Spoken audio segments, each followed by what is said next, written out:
아멘. 사람들이 믿음이 있는가 없는가는 평소에 잘 드러나지 않습니다.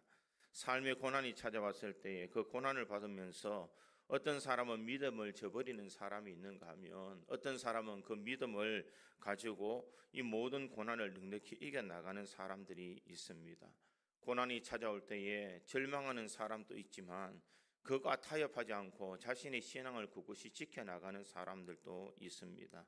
그러기에 고난이 올 때에 이 고난을 내가 어떻게 받아들이느냐가 참 중요한 줄 믿습니다. 2006년도에 이 48회 사법 시험에 최연소 합격자로 뽑혔던 최승호라는 사람이 있습니다. 이 청년은 이 개척교회 목사님의 아들이었습니다. 중학교 2학년 때까지 학교를 다녔지만 가정 형편이 너무나 좋지 못해서 도저히 공부할 수 없어서 학업 성적이 뛰어났지만 할 수 없이 학교를 자퇴하고 검정고시를 쳐서 중학교 과정과 고등학교 과정을 거쳐서 연세대학교 사범대학에 들어가게 되었습니다. 그가 연세대학교 법학과를 진학하게 되어서 열심히 공부한 다음에 그가 4학년 때에 사법고시를 쳤는데 최연소 합격자가 되었다라는 것입니다. 그때에 수많은 기자들이 그에게 달려갔습니다. 특히 개척교회 목사의 아들이기 때문에 기독교에 관련된 이 신문의 기자들이 그들을 찾아갔습니다. 그리고 그에게 이렇게 질문을 합니다. 어떻게 해서 시험을 앞둔 당신이 시험 준비를 하지 않고 교회에서 여전히 봉사하고 있었습니까? 이렇게 물었습니다. 왜냐하면 그가 시험을 앞둔 하루 전에도 그가 주일 종일토록 평사처럼 이 교회에서 찬양대를 하고 교사를 하고 제자 모임을 하고 아이들과 함께 성경 공부를 하는 이 분주한 하루를 보내었기 때문입니다. 어떻게 해서 이 중요한 시험을 앞두고 그런 일들을 행했습니까? 라고 했더니 이때에 최승호 씨가 이렇게 대답합니다. 법학적인 용어로 사용하기를 하나님이 맡긴 것에 대한 용도대로 안 쓰면 그것은 횡령죄가 됩니다. 나는 하나님께 영광을 돌리기 위해서 하나님의 일을 우선으로 생각하여서 맡겨주신 일을 기쁨으로 최선을 다하는 것뿐이지 그것을 다른 용도로 사용하지 않습니다. 이렇게 이야기를 했다라는 것입니다. 그러면서 또 이 청년에게 기자들은 질문을 또 합니다. 어릴 때부터 가난하고 지금까지 어려운데 어떻게 그렇게 좋은 결과를 가져올 수 있었습니까? 라고 물었습니다. 그럴 때에 이 최승호 씨가 이렇게 대답을 했다고 합니다. 내가 사법고시를 위해 하나님을 사랑하는 것이 아니라 사법고시와는 상관없이 합격과 불합격과는 상관없이 하나님을 사랑했습니다. 그러기에 지금 과거에 가난했지만 여전히 하나님을 신뢰하고 의뢰했고 지금도 시험에 합격했지만 여전히 하나님을 사랑하고 신뢰하고 있습니다. 그는 이렇게 고백하고 있다는 것입니다. 아마 하나님께서 그를 크게 들어 사용하지 않을까 생각해 보게 됩니다. 사람들은 고난이 있을 때마다 그 고난을 핑계로 하나님을 섬기는 일을 등한할 때가 참 많습니다. 스카펙이라는 목사님은 아직도 가야 될 길이라는 그 책에서 이렇게 이야기를 합니다. 여러분, 나 자신도 고난을 통해 축복을 받았고 고난을 통해 사명을 발견했기 때문에 고난은 나쁜 것만은 아닙니다. 고난을 통해 사람은 믿음이 성장되기도 하고 성숙되기도 하고 하나님은 이 고난을 통하여 사람들에게 복을 주기도 합니다. 그러기에 이 고난은 변장된 축복입니다. 이렇게 이야기를 하더라는 것입니다. 고난은 누구에게나 다 찾아올 수가 있습니다. 그런데 그 고난을 통하여서 우리가 어떻게 반응하느냐에 따라서 이 고난이 우리에게 복이 될 수가 있고 이 고난이 우리에게 저주가 될 수 있다라는 것을 말하고 있습니다. 그러기에 우리의 삶에 고난이 올 때에 이 고난을 넉넉히 이겨나갈 수 있는 참된 믿음이 있어야 될 줄 믿습니다. 오늘 우리가 읽었던 이 다니엘서 3장에 있는 내용, 이 내용의 뒷부분을 읽었지만 이 내용을 전체적으로 알기 위해서는 3장 전체를 여러분들이 한번 다 읽어보면 그 내용의 줄거리를 다 알 수 있을 것입니다. 이 내용을 보면 이렇습니다. 다니엘이 살던 시대에 이 바빌론이라는 나라에 이 유다와 이스라엘이 점령을 당해서 그들에게 포로의 삶을 살아갈 때에 이 다니엘과 그의 세 친구도 그 나라의 포로로 잡혀가게 됩니다. 그렇게 부강했던 이 바벨론도 거기에 대한 위기가 닥쳐오게 됩니다. 외부적인 위기가 아니라 바로 이 나라 사람들이 이제 서로 이제 부하게 되고 나라가 부강하게 되니 속으로 썩어져 가는 것을 느끼게 됩니다. 그래서 왕은 두라 평지라는 곳에서 큰 금신상을 세우고 모든 민족을 한 마음으로 묶기 위해서 그 금신상에게 절을 하라라고 그렇게 명령을 내리게 됩니다. 그 명령을 받았던 모든 사람들은 누구나 할 것 없이 그 금신상에 와서 절을 해야 되는데 그곳에서 절을 하지 않는 사람이 있었습니다. 그 사람이 바로 이 사드락과 메삭과 아벳느고더라라는 것입니다. 모든 사람들이 그 금신상에 절하지 않으면 이 풀무불을 통하여서 그들을 다 태워 죽일 것을 경고하고 있습니다. 그런데도 불구하고 그들은 맹렬히 타는 이 풀무불을 바라보았지만 그들은 그곳에 굴하지 않고 그들의 신앙을 지키게 되더라는 것입니다. 왕이 아무리 회유하고 아무리 많은 일들을 행해도 그들의 신앙은 변치 않는 신앙을 가지고 믿음을 지키게 되더라라는 것입니다. 어떻게 보면은 세상과 타협할 수 있고 자신의 환경과 타협할 수 있는 그런 상황에서 그들의 신앙의 반응은 끝까지 믿음을 지키는 신앙의 반응을 하게 되더라는 것입니다. 여러분, 이것이 쉬운 것처럼 보이지만 쉽지 않습니다. 이 광복절이 지난 지가 얼마 되지 않습니다. 79주년 광복절을 있었지만 일제강점기 때에 모든 사람들에게 신사에 참배하라라는 그런 명령을 내립니다. 그때에 많은 교회와 목회자와 성도들이 신사 참배를 할 것인가 안 할 것인가 서로 이야기를 하게 됩니다. 그래서 그들은 수많은 사람들이 믿음을 저버리고 심지어는 목회자들조차도 우상에 숭배하는 것이 죄가 아니라 애국이다라는 그런 마음으로 신사 참배를 허락한 적이 있습니다. 신앙의 지주를 저버리고 믿음을 팔아버렸던 수많은 선배들, 그들의 삶에서는 가장 후회스러운 인생이 자신의 신앙을 지키지 못하고 고난이 올 때에 환경을 바라보면서 자신의 믿음을 지키지 못한 것을 참 후회스럽게 생각했습니다. 그리고 해방 후에 많은 사람들이 자신의 신사 참배를 통하여서 이 절을 하였던 것을 돌이키고 회개하고 다시 총회에서 그 법을 바르게 세워 나갔던 일들이 있습니다. 이렇게 세상과 타협하는 사람이 있었던가 하면 어떤 사람은 주기철 목사님처럼 죽으면 죽으리라는 마음으로 끝까지 신앙을 지키는 사람들이 있었습니다. 남들이 보기에는 그 사람이 어리석은 인생처럼 보이고 지금 당장 죽는 것처럼 보여도 그들은 이 신앙의 지주를 지키기 위해서, 믿음을 지키기 위해서 자신의 목숨을 초계같이 버렸던 사람들입니다. 그들의 신앙의 반응은 하나님이 기뻐하실까 기뻐하지 아니할까 이것을 먼저 바라보았다라는 것입니다.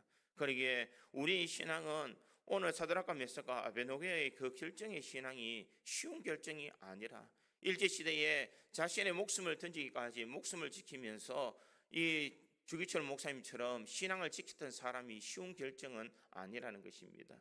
우리에게는 이런 고난이 없을까? 이런 고난이 우리에게 닥칠 수가 있습니다. 모양과 형태가 다르지만 우리가 신앙의 길을 달려갈 때에는 반드시 이와 같은 이 고난의 문제가 있을 때에 우리는 어떻게 그 고난을 반응하며 살아가야 될까? 이것이 참 중요한 줄 믿습니다.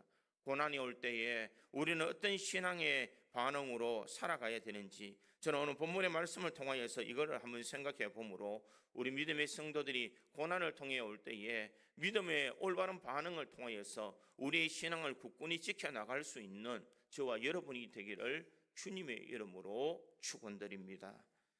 첫째로 믿음으로 반응하기 위해서는 하나님의 백성이라는 자존심을 지켜야 됩니다. 우리가 읽지는 않았지만 16절에서 18절까지의 말씀에 보면 이런 말씀이 있습니다. 사드락과 메삭과 아벳느고가 왕에게 대답하여 이르되 느부갓네살이여 우리가 이 일에 대하여 왕에게 대답할 필요가 없나이다. 왕이여 우리가 숨기는 하나님이 계신다면 우리를 맹렬히 타는 풀무불 가운데서 능히 건져내시겠고 왕의 손에서도 건져내시리이다. 그렇게 하지 아니하실지라도 왕이여 우리가 왕의 신들을 섬기지도 아니하고 왕의 세우신 금신상에 절하지도 아니할 줄 아옵소서. 이렇게 말하고 있습니다. 이들은 지금 바벨론의 포로로 잡혀왔습니다.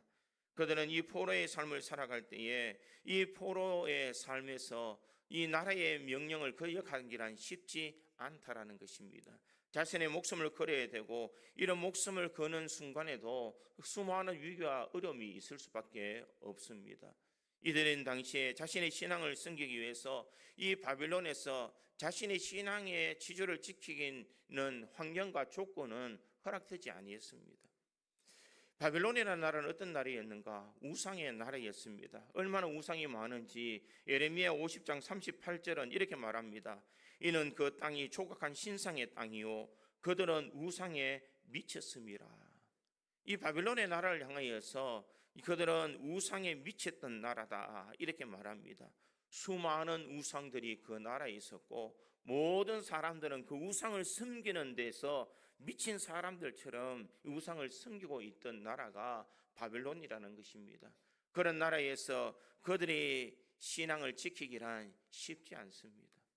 자신의 믿음을 지키고 자신의 신앙을 지키려고 하니 주변에 있는 수많은 사람들이 다 우상을 섬기고 그 나라의 임금조차도 법률조차도 다 우상 숭배의 중심을 가지고 있던 나라였고 임금이었기 때문에 그들의 신앙을 지키기란 쉽지 아니했다라는 것입니다. 그러기에 그들은 이런 어려움을 겪을 수밖에 없었습니다. 그런데 이 모든 순간 속에서 그들은 잊지 아니했던 것은 무엇이냐? 나는 하나님의 백성이라는 자존심입니다.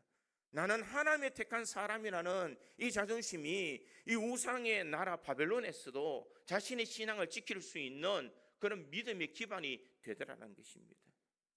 그저 살아가기 위해서 그저 현실을 탓하면서 내가 현실에 동화되어서 살아가는 것이 아니라 나는 이곳에 살아가고 있지만 나는 하나님의 백성이야. 나는 이곳에 살아가고 있지만은 하나님께서 나를 지켜주시는 나는 하나님의 백성이라는 이 자존심을 그들은 잊지 아니했다라는 것입니다. 왕이여 당신이 만드는 금심상에서 모든 사람이 절할지라도 우리는 절하지 않겠습니다. 풀무불에 끓는 저 불에 나를 던질지라도 하나님께서 반드시 나를 구원해 주실 것입니다. 그러나 하나님께서 나를 구원하지 아니하더라도 나는 그 금신상에게 절하지 않겠습니다. 바로 이것이 신앙의 지조가 있는 성도의 모습인 줄 믿습니다. 이스라엘이 어떤 나라로 살았습니까? 그들은 하나님을 섬기지 아니하고 우상을 섬겼던 나라였습니다. 열왕기하 24장 3절과 4절은 이스라엘의 나라를 이렇게 평가하고 있습니다. 이 일이 유다에 임함은 곧 여호와의 말씀대로 그들이 자기 앞에서 물리치고자 하심이니 이는 므낫세의 지은 모든 죄 때문이며 또 그가 무지한 자의 피를 흘려 그의 피가 예루살렘에 가득하게 하였습니다. 여호와께서 사하시기를 즐거하지 아니하시느니라. 요야김이 므낫세와 같은 하나님을 떠난 불신앙의 삶을 살았던 사람, 므낫세가 자신의 불신앙과 그릇됨을 통하여서 수많은 사람들에게 협박하고 이 믿음의 지조를 지키는 사람들을 죽이는 일들을 가담했다라는 것입니다. 므낫세가 있을 그때에 선지자들을 다 죽일 때 이때에도 누가 죽었느냐? 우리가 잘 아는 이사야 선지자도 이때 죽었습니다. 역사학자들은 아마 그가 톱에 의해서 죽음을 당하였을 것이다라고 기록하고 있습니다. 유다 땅에는 벌써 믿음을 저버리고 우상을 숭배하며 선지자를 죽이는 그런 현실의 삶을 살았더라는 것입니다. 분명 이스라엘은 어떤 나라였습니까? 이 이스라엘은 하나님을 섬기는 나라였는데 유다의 왕은 자식을 제물로 바치는 우상 종교를 섬겼고 그것을 질책하는 선지자들을 아무 두려움 없이 그들은 죽여버렸고 또한 이들이 신앙을 지키게 나가는 모든 환경을 다 끊어버리는 그런 일들을 행했던 나라입니다. 아마 이때 이스라엘 사람들이 신앙을 지키기란 결코 쉽지 않았을 것입니다. 그럼에도 불구하고 이 이스라엘의 삶을 살아가다가 바벨론의 포로의 삶을 살아갔던 이 사드락과 메삭과 아베느고가 그곳에서 신앙을 지키기란 쉽지 않더라는 것입니다. 모든 환경과 여건과 자신이 살아온 모든 삶에 내가 신앙인의 삶을 살아가는 모든 조건은 없더라는 것입니다. 그럼에도 불구하고 그들의 신앙을 지킬 수 있었던 이유가 어디 있을까? 그것은 바로 내가 하나님의 백성이라는 신앙의 자존심이 있었기 때문인 줄 믿습니다. 사랑하는 성도 여러분, 우리들도 마찬가지인 줄 믿습니다. 우리가 이 땅에 발을 딛고 살아가고 우리가 이 땅의 삶을 살아가지만 우리가 생각해야 되는 것은 나는 이 땅의 삶을 살아가는 존재이지만 나의 소속은 저 하늘나라에 있으며 나는 하나님의 백성이라는 이 자존심을 우리가 잊지 말아야 됩니다. 누가 보기 때문에 나는 선한 일을 하고, 누가 보기 때문에 내가 신앙의 길을 달려가고, 누가 보기 때문에 내가 예수의 교회에 나와서 예수 믿는 척 하는 것이 아니라, 내가 하나님의 자녀라는 것, 내가 믿음의 사람이라는 이 자존심을 가지고 우리는 세상을 깨끗하고 떳떳하게 살아가야 될 줄 믿습니다. 세상 속에서 믿음을 지키기란 쉽지 않습니다. 그러나 우리가 한순간도 잊지 말아야 되는 것은, 우리가 하나님의 백성이고 하나님께서 나와 함께 하신다는 것을 우리는 잊지 말아야 됩니다. 이스라엘이라는 나라는 어떤 나라였습니까? 그들은 예루살렘에 성전이 있는 나라였고, 제사장이 제사를 즐기는 나라였고, 하나님의 뜻을 전하는 선지자들이 있었던 나라였습니다. 그럼에도 불구하고 그들은 하나님을 저버리는 신앙의 삶을 살게 되더라는 것입니다. 이들은 이제 자신의 신앙을 지킬 수 있는 모든 조건과 환경은 이 바벨론이라는 나라에는 아무것도 없었습니다. 그들은 성전도 없었고, 자신들에게 좋은 말을 전해줄 제사장도 없었으며, 자신들에게 옳은 말을 전할 수 있는 선지자조차도 그들에게 가까이 아무도 없었습니다. 내 신앙은 내가 지켜야 되고, 내 믿음은 내가 지켜야 되는 그런 환경 속에서 그들은 목숨을 걸면서 내가 하나님의 자녀라는 이 자존심을 잊지 않는 신앙의 삶을 살아갔다라는 것입니다. 사랑하는 성도 여러분, 우리의 삶에도 이와 같은 믿음이 있어야 될 줄 믿습니다. 내가 하나님의 자녀라는 이 자부심을 놓치는 순간 우리는 세상에 동화될 수밖에 없습니다. 나는 세상과 구별된 믿음의 사람이라는 것을 잊어버리는 순간 우리는 세상에 있는 사람들과 동일하게 살아갈 수밖에 없다는 것입니다. 그러기에 우리는 어느 곳에 있든지 항상 이 마음을 가져야 될 줄 믿습니다. 나는 하나님의 백성이고 하나님께서 지금 내 삶을 바라보고 계시며 나를 믿음의 눈으로 내가 어떤 신앙에 반응할 것인지를 주님께서는 보고 계시다는 것을 우리가 기억해야 될 줄 믿습니다. 사람들의 손에서 잊혀지고 환경이 하나님을 모르는 그런 환경 속에 살아도 항상 내 마음속에는 하나님의 백성이라는 이 자존심을 지킬 때에 우리는 세상을 넉넉히 이겨나갈 수가 있는 줄 믿습니다. 거룩한 자존심이 우리 믿음의 성도들에게 임하기를 간절히 소망합니다. 어떤 삶을 살아도 나는 하나님의 백성이고 하나님의 자녀라는 이 자부심을 한순간도 놓치지 않는 신앙의 삶을 살아서 누가 보든 보지 않던 우리 믿음을 지키며 우리 신앙을 견고하게 세워나갈 수 있는 우리 구지 장로교회 모든 성도들이 되기를 주님의 이름으로 축원드립니다. 두 번째로 믿음으로 반응하기 위해서는 고난에 타협하지 않는 속 사람의 강건함이 있어야 됩니다. 우리가 오늘 본문의 말씀에 보면 느부갓네살이 분이 가득했습니다. 이들이 이 두루평야에 있는 금심상에게 절하라라고 이야기했는데 그들은 도리어 왕에게 와서 우리는 거기에 절하지 않을 뿐더러 거기에 절하지 않더라도 풀무불에 던질지라도 하나님께서 우리를 구원해 주실 것이요 그렇지 아니할지라도 우리는 그 금신상에게 절하지 않겠습니다. 이렇게 이야기를 합니다. 왕이 분하여서 오늘 읽지는 않았지만 19절에는 이렇게 말합니다. 느부갓네살이 분이 가득하여 사드락과 메삭과 아벳느고를 향하여 얼굴빛을 바꾸고 명령하여 이르되 그 풀물을 뜨겁게 하기를 평소보다 7배나 뜨겁게 하라 하고 이렇게 말하고 있습니다. 지금 느부갓네살이 얼굴빛을 바꾸었다 이렇게 말합니다. 이처럼 화가 치밀어 올라왔다라는 것입니다.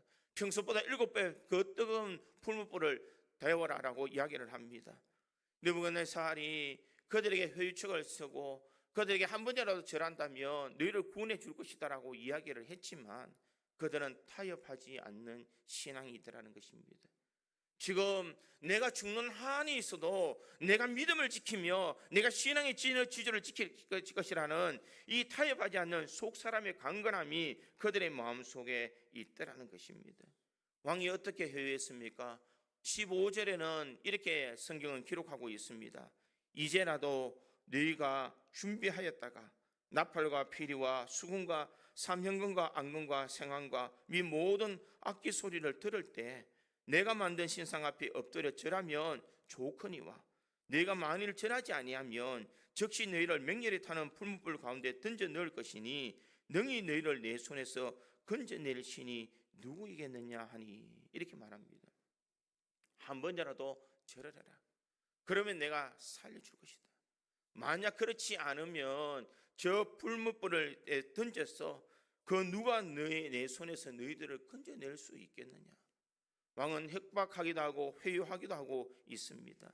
그런데 이런 왕의 이 선처에도 그들은 굴하지 않은 거고, 이 왕의 협박 속에서도 그들의 신앙은 흔들리지 않더라는 것입니다. 어떤 말을 하더라도 신앙에 타협을 하지 않는 믿음, 어떤 일들이 일어나더라도 타협하지 않는 신앙을 가지고 있더라라는 것입니다. 사랑하는 성도 여러분, 우리가 고난이 올 때에 어떤 믿음의 반응을 보일까? 타협하지 않는 신앙을 가져야 될 줄 믿습니다. 참, 저 사람 어리석다. 참, 조금은 한 번이나마 자신의 의지만 꺾으면 편하게 살 수 있을 것인데 꼭 고집 부리다가 저렇게 죽음을 맞이한다. 수많은 사람들은 이 사드락과 메삭과 아베노고를 보면서 이렇게 이야기하지 않았겠습니까? 믿음도 좋고 신앙도 좋은데 살아야 신앙생활을 하고 살아야 뭔가를 할 수 있지 않을까? 사람들은 주변에서 다 그렇게 이야기를 할 수가 있습니다. 그럼에도 불구하고 그들은 타협하지 않는 속 사람의 강건함, 그들의 마음과 믿음을 지키는 이 속 사람의 강건함이 그들에게 있더라는 것입니다.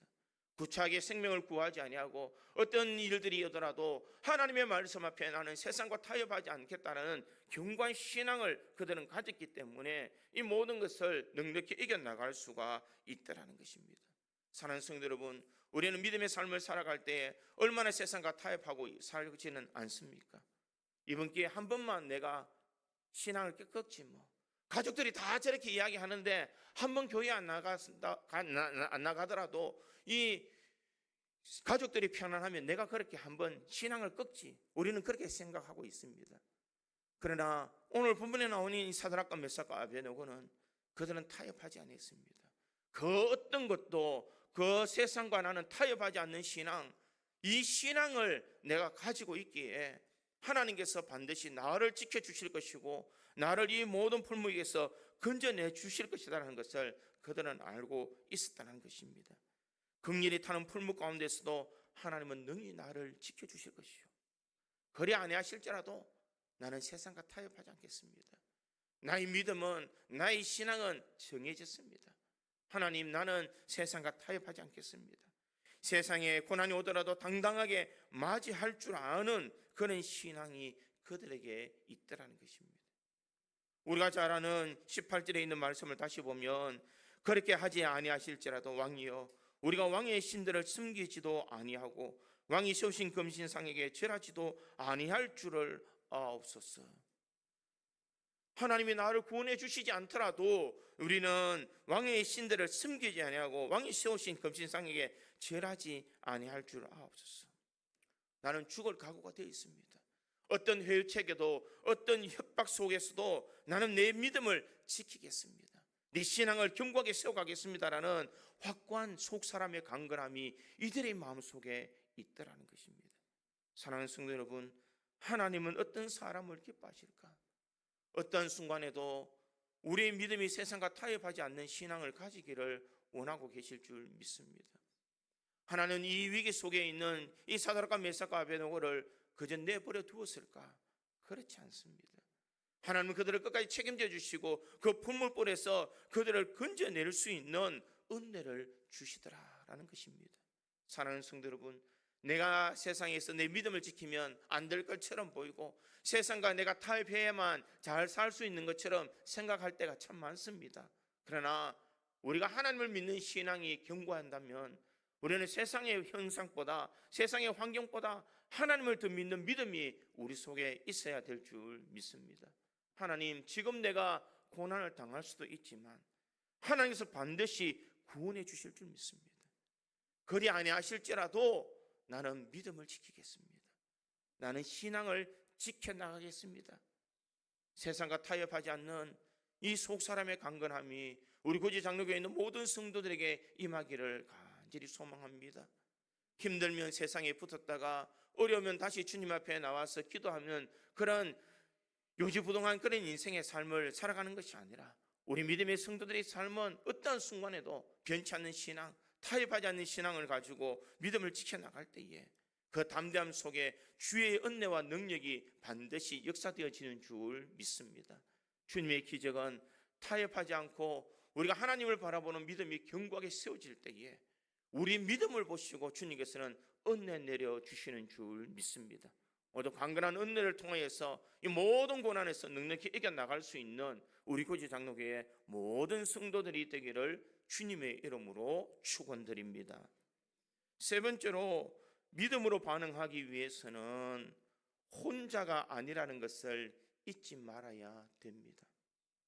오늘 본문 24절을 보니 이렇게 말합니다. 그때에 느부갓네살 왕이 놀라 급히 일어나서 모사들에게 물어 이르되 우리가 결박하여 불 가운데 던진 자는 세 사람이 아니었느냐 하니 그들이 왕에게 대답하여 이르되 왕이여 올소이다 하더라.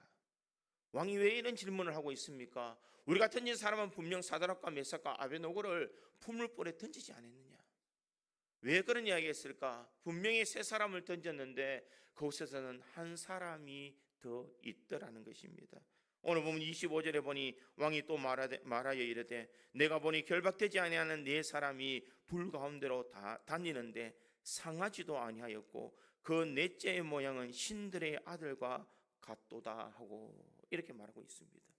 분명 우리가 던진 사람은 세 사람이었는데 그 속에 한 사람이 더 있는데 그 사람의 형상이 마치 신들의 아들의 모양이다 이렇게 이야기하고 있습니다. 고난을 당할 때에 하나님 우리를 그저 내버려 두시는 하나님이 아니시라 우리와 함께 하시는 하나님이신 줄 믿습니다.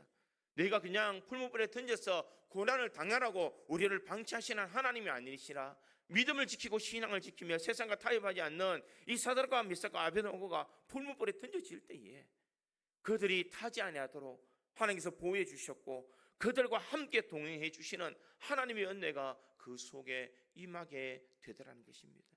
사랑하는 성도 여러분, 하나님은 우리를 버리시는 하나님이 아니십니다.